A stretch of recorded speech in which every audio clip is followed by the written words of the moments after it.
All right. Well, thank you everybody for joining. My name's Brenda O'Brien, and I'm with Activate Chicago Parents. And so we've put this kind of virtual LSC forum together to let everybody have a chance to talk about why they're running and what it's important at their school and why they want to be either a parent or community representative on their LSC. And as a reminder, the elections are coming up. We have the elementary school elections are on April 20th, and the high school elections are on April 21st. So please remember to vote, and we're going to go ahead and get started. If there's anybody that would like to volunteer to go first, please raise your hand or put your name in the chat and we can pass it on over to you.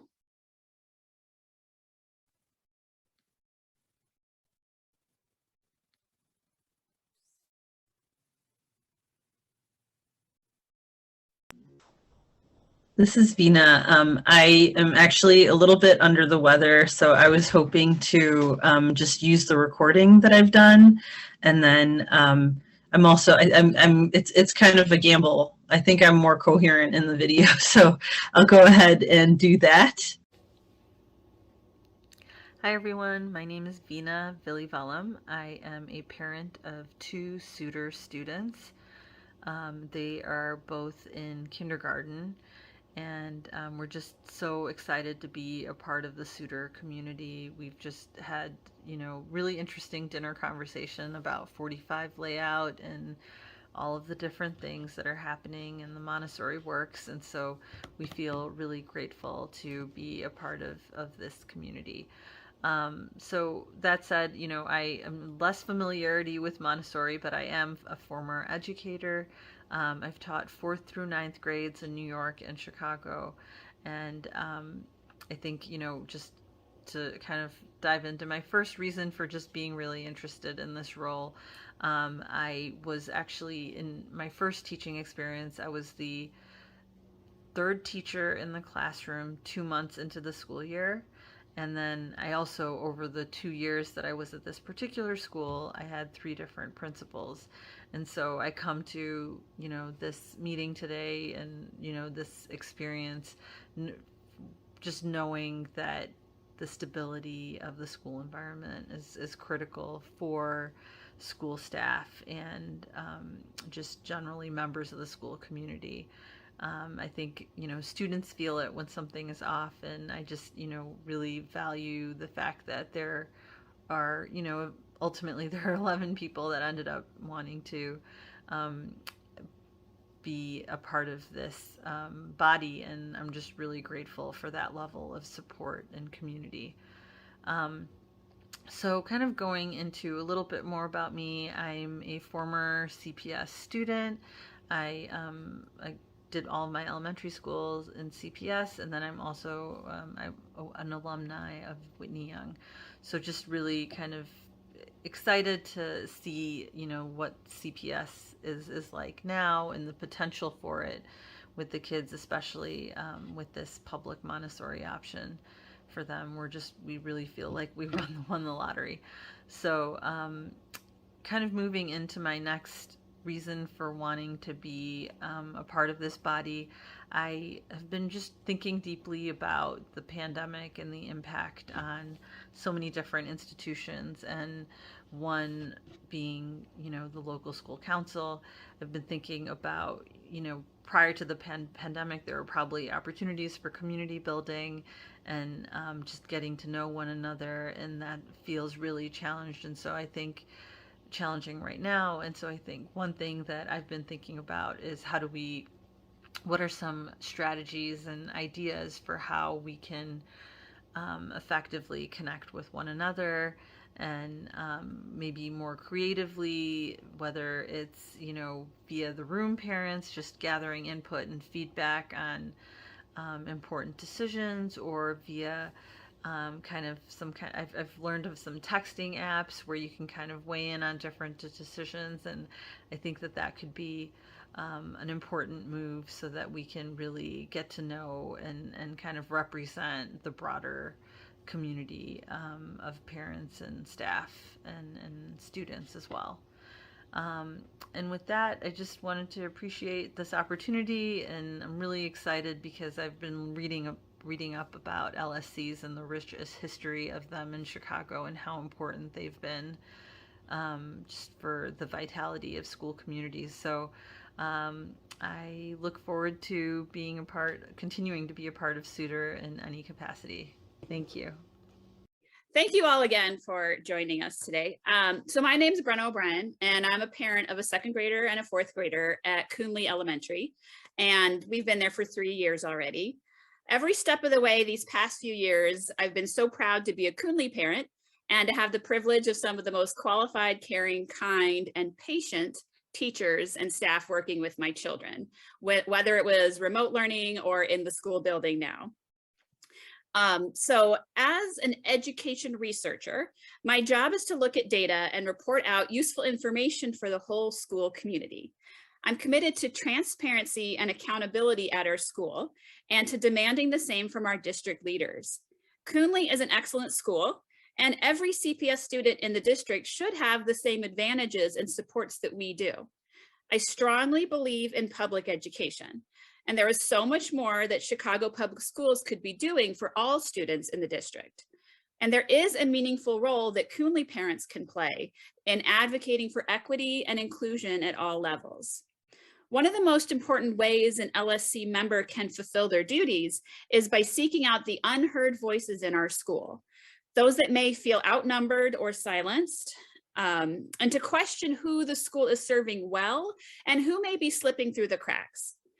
To safeguard the civil rights and safety of all students, and to protect those with disabilities, those who may be LGBTQ, and those families who are not part of the dominant culture at Coonley.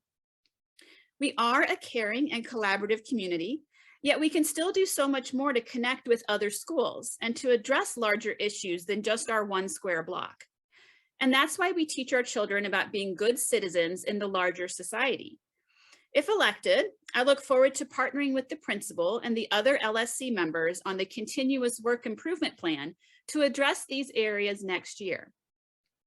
For my specific contributions to the LSC, I believe I would serve well in the secretary position, as it's a passion of mine to document and archive the LSC meetings and to make them more accessible for all. I have experience setting up video logs with closed captioning, providing transcripts for those who are hard of hearing or those who can't attend in person because of mobility issues, evening work schedules, or a lack of childcare. And I'm also committed to having all the LSC transcripts translated into Spanish and any other requested language for families. I also have experience with the Freedom of Information Act or requests or the FOIAs, and I will be diligent and responsive to those requests in my role on the LSC. So I hope I can earn your vote on April 20th, and I look forward to the opportunities to serve you here on the Coonley LSC next year.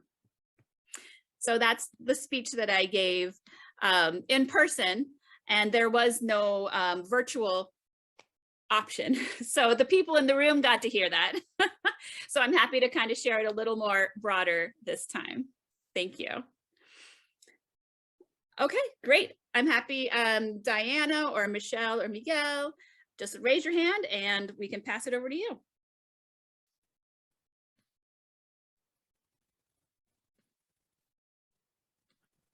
I can go if you guys want me to.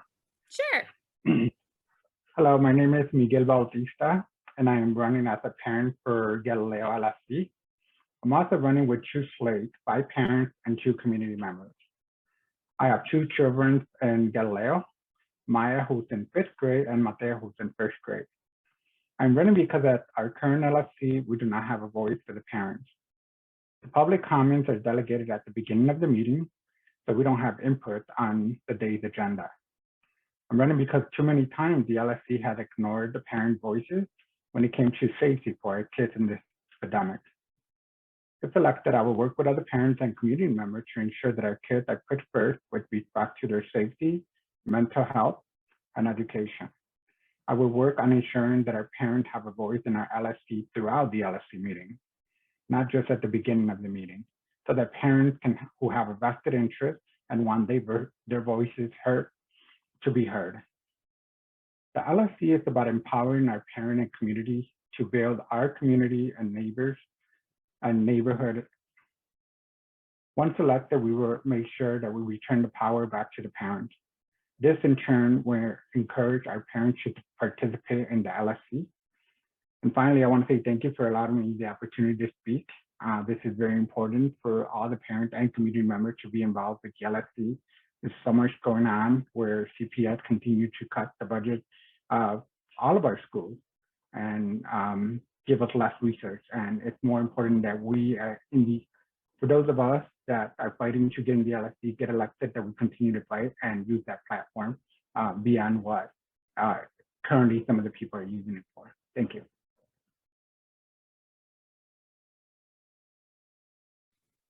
Thank you so much. I appreciate it. Okay, Michelle or Diana?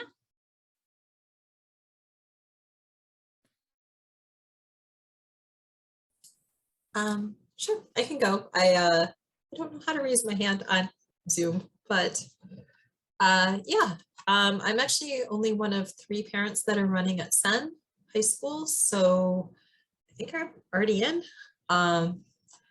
But I guess just in case anybody wants to hear my statement.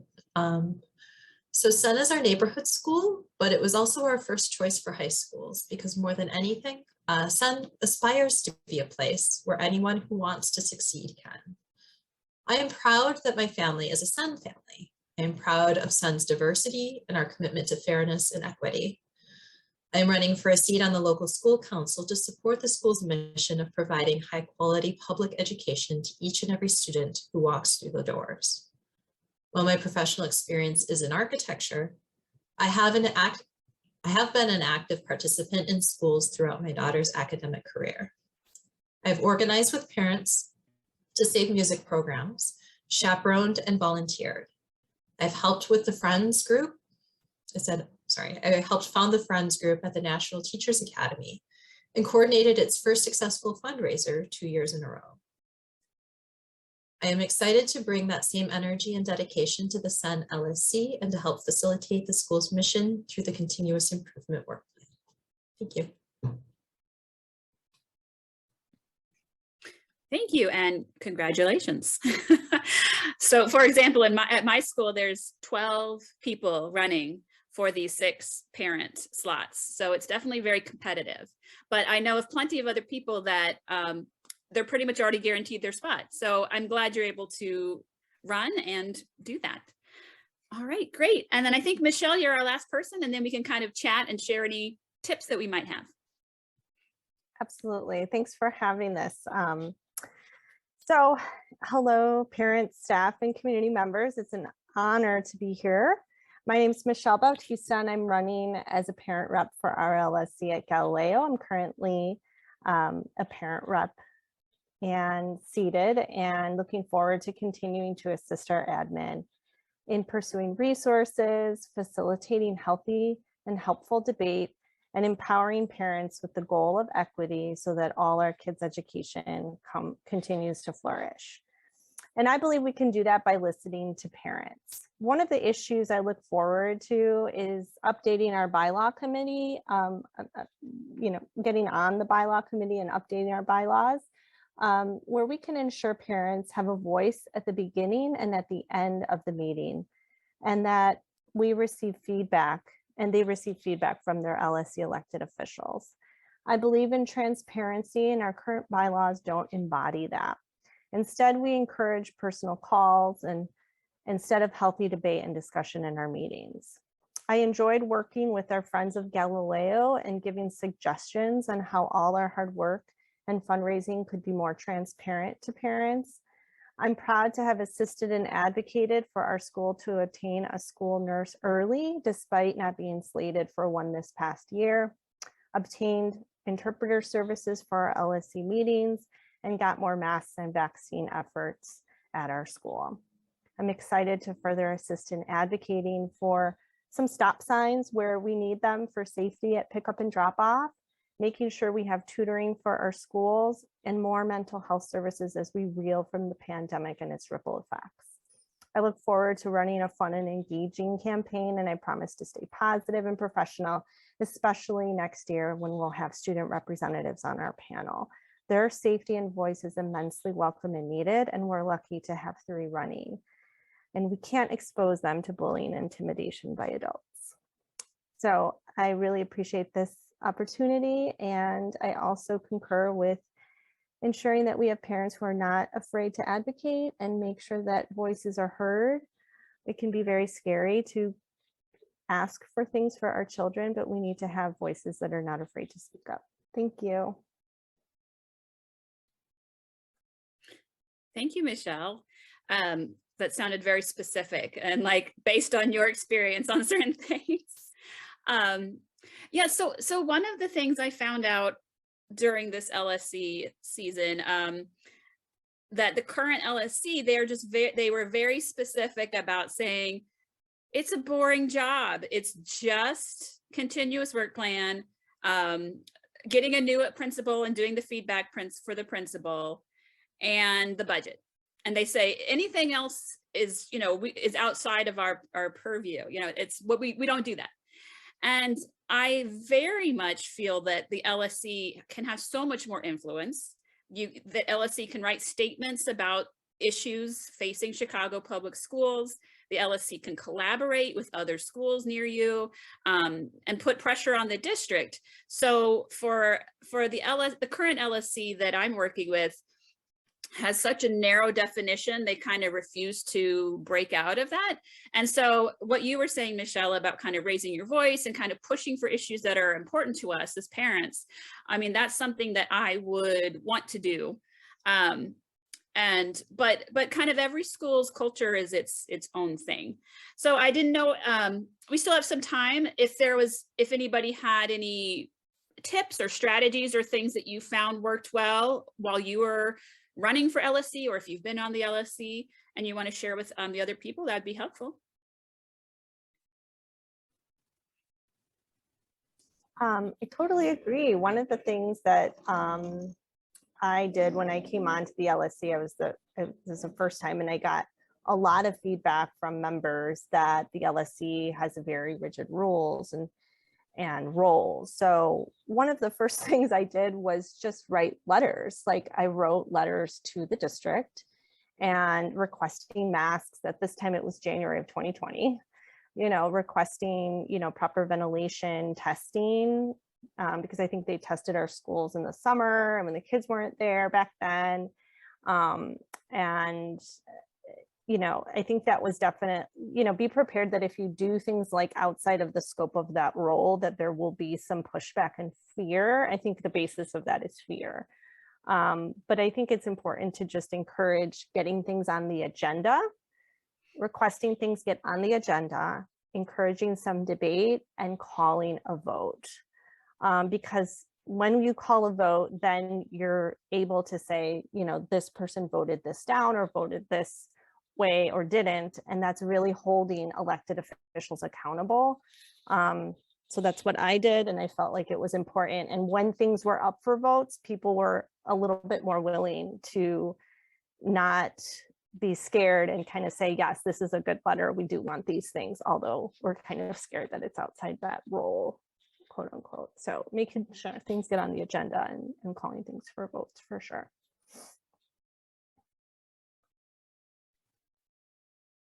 Thank you. Yeah, that's definitely helpful. Thank you. Did you want anything to add, Diana, or were you just? I just wanted to very much say thank you to Michelle, because it does feel very frustrating. I think that like at our school, we have very low parent participation in anything. And I think that it's because parent voices tend to be more marginalized. And so people smile and nod, and then nothing happens. And then people decide that there are better things to do with their time. So I definitely appreciate strategies that we can be more proactive. I think I'd like to add to this conversation just around, I had been reviewing some information that was shared in the Facebook group, and as an educator, I felt like empowered as a, you know, as someone that's been in the classroom before. I felt empowered to go look up the words and look up the acronyms and the acronym soup and all that. And I think some of it is also the accessibility of some of these documents, whether it's the CWIP, or, you know, there's MTSS, and there's, you know, just a lot of acronyms that, so I think one of the things that I've been very curious about and wanting to do some work around is kind of just also demystifying the process and making it relatable and accessible. And I think when we talk about diversity, equity, and inclusion, it should boil down to that to some degree. Is like, to what extent are we making these materials and these conversations that are happening around school improvement accessible to families that are in a situation where, you know, I mean, my husband and I both have full-time jobs, and, you know, it's like, it's kind of like whatever we can glean from whatever information. And even folks who are not working outside the house, it's still a hustle, you know, there's, you know, so regardless of what's happening, I just think, how do we make this content more accessible? And that's something that I've been really kind of amped up about lately, because we just, you know, there's only 24 hours in a day, and one job of I think the LSC and other bodies kind of that are taking on leadership roles in communities is to also distill things in a way that is not just kind of, and I think you refer to this, Brenna, like in a Google Doc somewhere, like how can we make it more.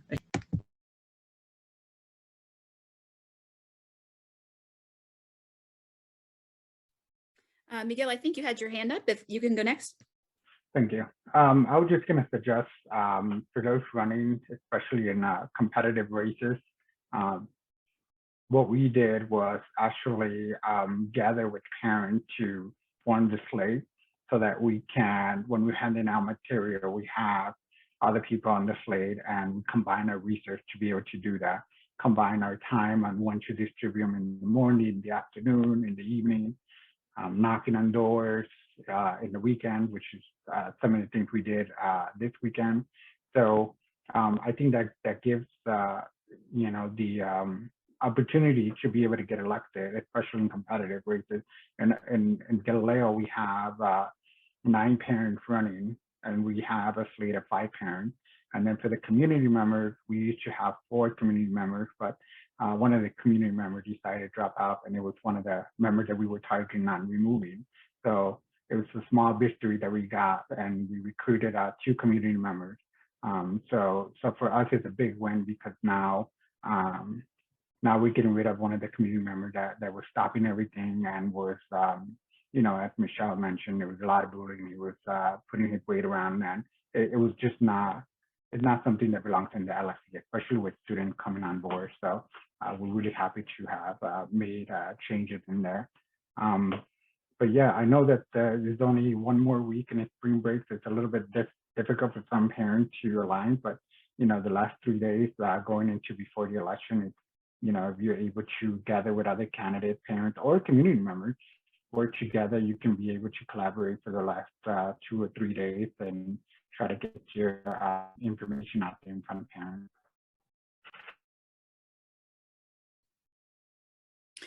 Yes, thank you. And I think it's been really helpful that we've been able to kind of share our flyers and share, like, here's a good way to, you know, get the information out there.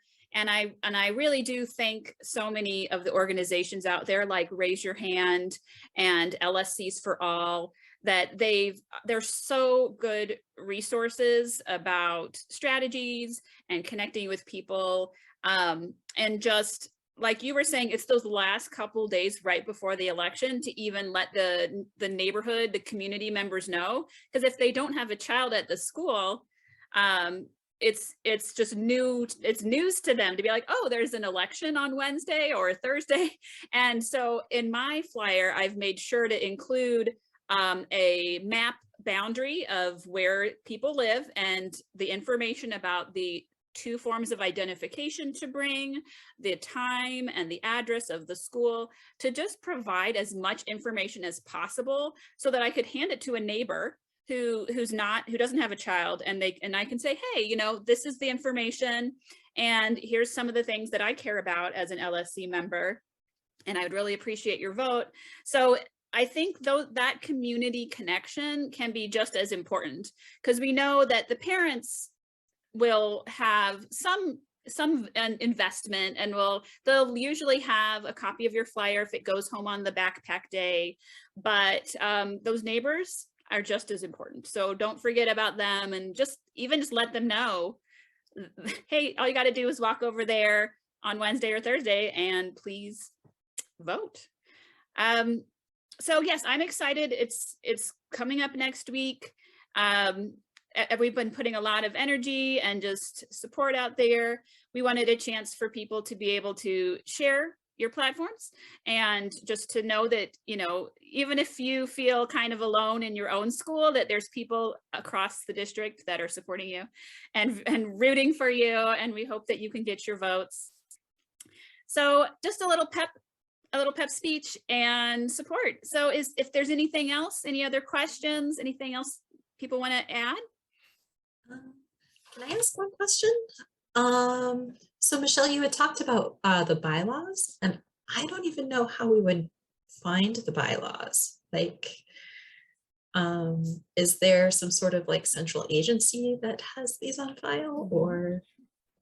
I believe the bylaws should be public information that could be requested from the LSC. So every new LSC has to review their current bylaws to make adjustments and changes for that 2-year period. The district gives like a generic bylaw that you could, you know, work with. And I think the one during the pandemic had a stipulation of virtual meetings were okay.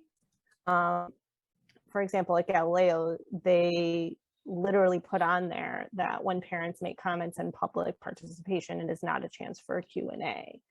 I voted that down, and it was voted through, and it has been a sore spot the entire 2 years, well, 18 months, because parents will come, make time out of their busy day to say something, and we can't comment on it. And I think that's another way to continue to marginalize certain people, right? Because it takes a lot of guts to come to an LSC meeting and make your voice known. And then I also think it allows for complacency and status quo, because if you want something to change, you need to understand, hey, I want a vending machine in the whatever. And if you don't get any answers, then you don't know what happens, and then you get more disenfranchised and don't come. So that should be something that you could easily request and then get a copy of it and then read it through, and it might look generic like the CPS's one. And then another thing I remember when I first came on, I was very much concerned about how much the principals report and how long it went, because a lot of times the LSC meetings were all just the whole principal talking for an hour and a half, and then the parents, like, I just felt like this is our committee, this is our council, we're 6 parents out of 12 members, so we should have like some, you know, as much as I want to hear about what the principal's doing, she has her own ways and forms to get parents to come to meetings. So that was another thing I was very much, there was some pushback on, because I think sometimes LSCs use that as a way for the principal to give her reports, and they just rubber stamp things through and say, great. And then it's not, you know, they don't want to have like Q&As or more, you know, discussion. It's more for them just saying, everything's working great for us, minimizing that understanding of the parents, and then again, more status quo. So that's just something that I noticed. I don't know if it applies everywhere, but it's something to look out for. Great, thank you. Yeah, if I can add real quick. So as Michelle mentioned, so the principal is talking about their school for an hour and a half, and you're a parent coming in, you cannot ask any questions at all. So you're sitting through this and you have no questions, even though you do have a question. And that's one of the problems. Like, well, if the principal were to set up those reports on her own, parents will be able to ask questions because there's nothing stopping them. But in the LSC, because of the bylaws, if you're not there within the first 5 minutes of starting meeting, you have no voice. That's it. you're gonna have to wait a whole month for your voice to be heard, and you know, that's just one of the bad things we have, unfortunately.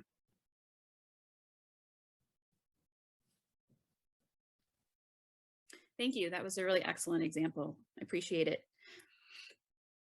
Okay, thank you so much. Like I said, I will get this video available so anyone who wasn't able to join us can watch this.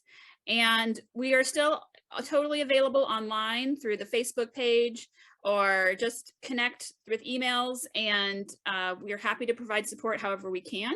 And good luck, everybody, next week with voting. Hope it goes well. Thanks, everybody. Appreciate it. We'll see you later.